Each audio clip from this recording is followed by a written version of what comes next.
শুরু করছি তুতেনখামেনের দ্বিতীয় রত্ন, একাদশতম পর্ব। ইজিপ্ট, বা বাংলায় আমরা যাকে বলি মিশর। ইতিহাসের যে কোনো ছাত্র বা ছাত্রীর কাছে এই দেশের আকর্ষণ অপরিসীম। মেমফিসের স্টেপ পিরামিড, অথবা তুতেনখামেনের সার্কোফেগাস, অথবা রোজেটা স্টোনের ইতিহাস, যেখানে 3 ভাষায় মিশর সম্বন্ধে বলা আছে। এক হচ্ছে হাইরোগ্লিফিক্স, এক হচ্ছে ডেমোটিক, আর দ্বিতীয় হচ্ছে টলেমির গ্রিক ভাষা। যেই গ্রিক ভাষা দেখেই ঐতিহাসিকরা হাইরোগ্লিফিক্সের মানে বার করেছিলেন। ইজিপ্টের ইতিহাস 5,000 বছরেরও বেশি পুরনো। যদিও আহ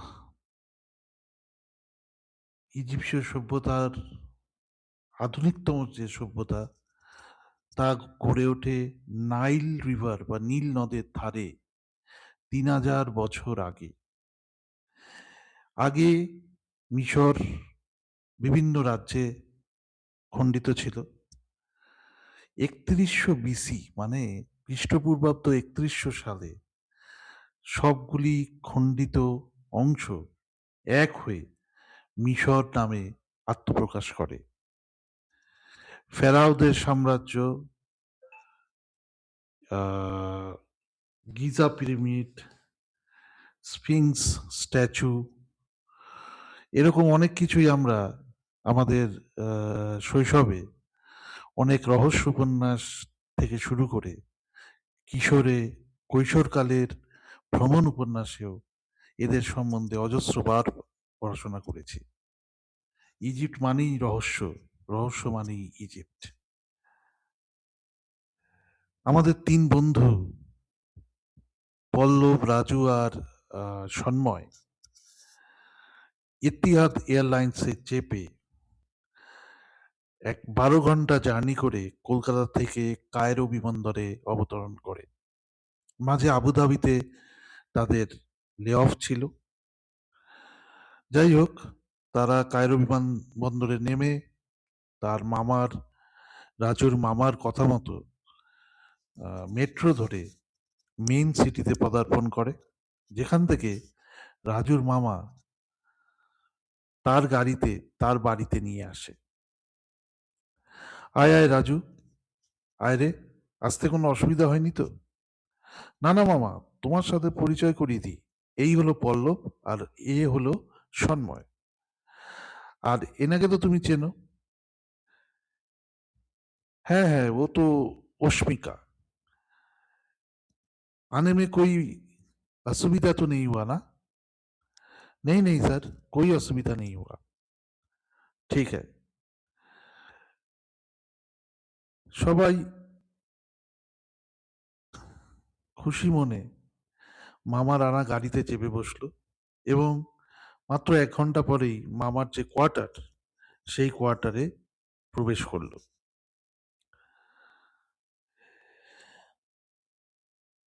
মামার মনে আছে যে তার বোন বারবার বলেছে যে এই 3 মক্কেলেরই এটি প্রথম বিদেশ যাত্রা, ওদের চোখে চোখে রাখতে, কারণ 3টেই সমান বেপরোয়া।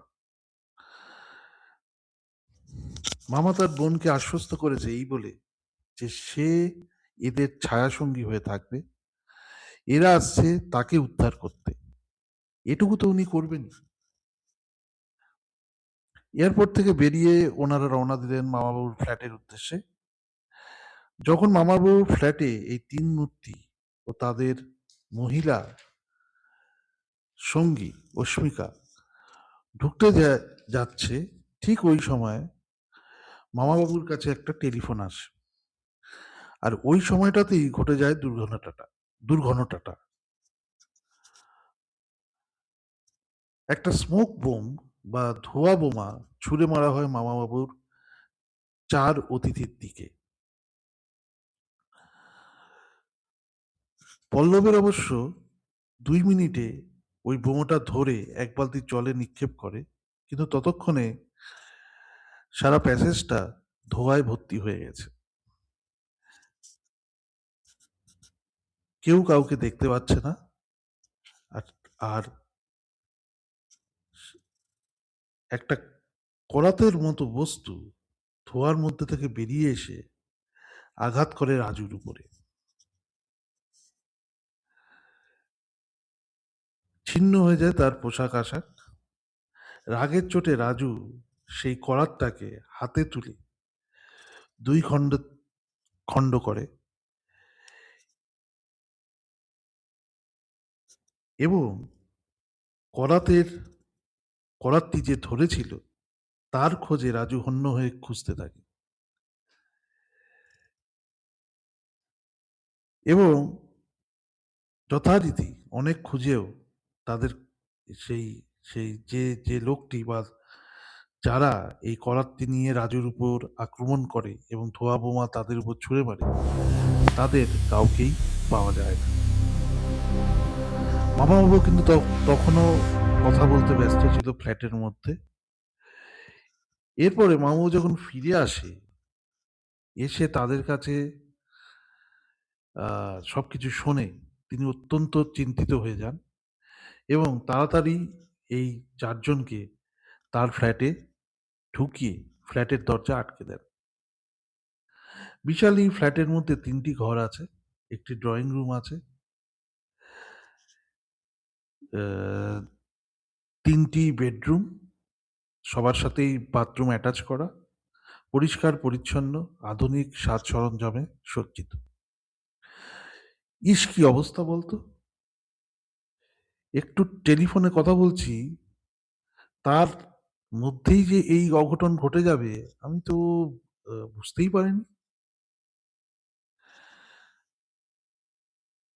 এর মাঝে বলে রাখা ভালো যে যখন ধোঁয়াগুলো পরিষ্কার হয়ে যায়, তখন 2টি জিনিস এই 3জন বা 4জন দেখতে পায়। একটা ছিল করাত, আরেকটা ছিল একটি বাক্স। বাক্সটি বড় এবং বাক্সটির গায়ে করা কারুকার্য দেখে পরিষ্কারভাবে বোঝা যায় যে বাক্সটি মিশরীয়, ভারতীয় নয় বা অন্য কোনো দেশের নয়। কিন্তু বাক্সটি খোলা বড় মুশকিল। বাক্সটির কোনো তালা বা লক সিস্টেম নেই। সেই জায়গায় আছে কিছু নাম্বার দেবার ব্যবস্থা। আর বাক্সটির গায়ের উপরে একটি সংকেত লেখা। সংকেতটা হলো, তোর মতো বন্ধু কোথায়, তুই আমার সবথেকে বড় বন্ধু। তাই সংকেত দিলাম তোর নামে, যদি তুই বলতে পারো এই গান আছে কোন ছবিতে। সে- সেই সেই গান যে ছবিতে আছে সেই ছবি খুলবে এই দরওয়াজার চাবি। আবার বলছি, সংকেতটি হলো, তোর মতো বন্ধু কোথায়, তুই আমার সবথেকে বড় বন্ধু। তাই সংকেত দিলাম তোর নামে, যদি বলতে পারো এই গান আছে কোন ছবিতে। যে ছবিতে গান আছে সেই ছবিতেই খুলবে এই বাক্সের দরজা। যদিও এই পুরো সংকেতটি ইজিপসীয় ভাষায় লেখা, মামাবাবু অনুবাদ করে সবাইকে শোনালেন। খুব সহজে গানের ছবি ও তার আহ, সম্বন্ধে